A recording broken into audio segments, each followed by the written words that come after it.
بالکل غلط ہے. ناجائز اولاد نہیں ہوتی، ناجائز عمل ہوتا ہے جو لوگوں نے کیا ہے.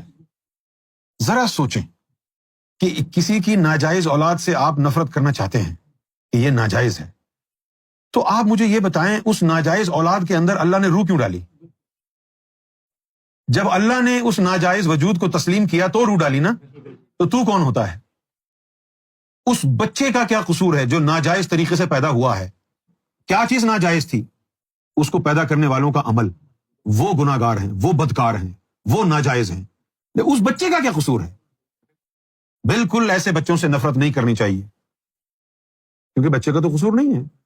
اگر بچے کا قصور ہوتا تو اللہ نے روح کیوں ڈالی اس میں؟ جب اللہ نے روح ڈال دی، اس کو تسلیم کر لیا، تو باقی کیا رہ گیا؟ تم کون ہوتے ہو اس سے نفرت کرنے والے؟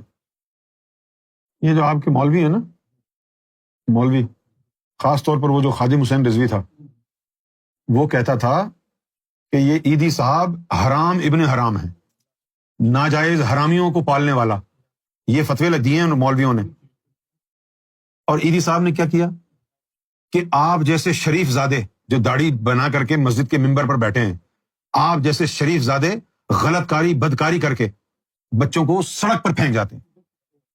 وہاں سڑکوں سے، ڈسٹ بن سے عیدی صاحب ان بچوں کو جن کو آپ ناجائز کہہ رہے ہیں اٹھا کے لا کے پالتا. اس کی اس انسانی خدمت پر لوگوں نے، مولویوں نے اس کو کفر کے فتوے دیے کہ حرامیوں کو پالتا ہے.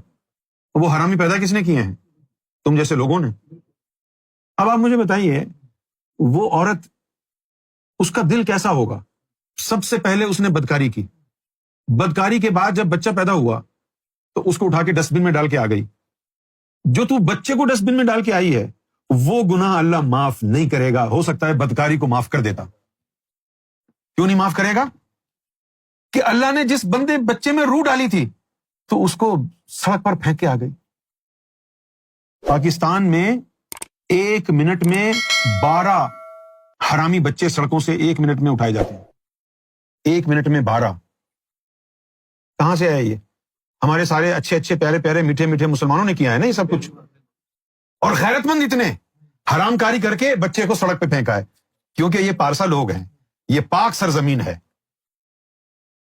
مولا علی یتیموں سے جب ملتے تو مولا علی ان کو کہتے کہ بیٹا تم سے کوئی تمہارے باپ کا نام پوچھے تو کہنا میرے باپ کا نام علی ہے. مولا علی کی سنت پر عمل کیا عبدالستار عیدی صاحب، اور انہوں نے ان بچوں کو جن کو سڑکوں سے اٹھا کے لائے تھے لوگوں کی بدکاری کا نتیجہ، عیدی صاحب نے ان کو کہا کہ اگر کوئی تم سے یہ پوچھے کہ تمہارا باپ کون ہے تو کہنا عیدی. یہ زندہ مثال ہے مولا علی کی سنت پر عمل کرنے کی. تو پھر عبدالستار عیدی صاحب تو ولی صفت انسان ہو گئے نا.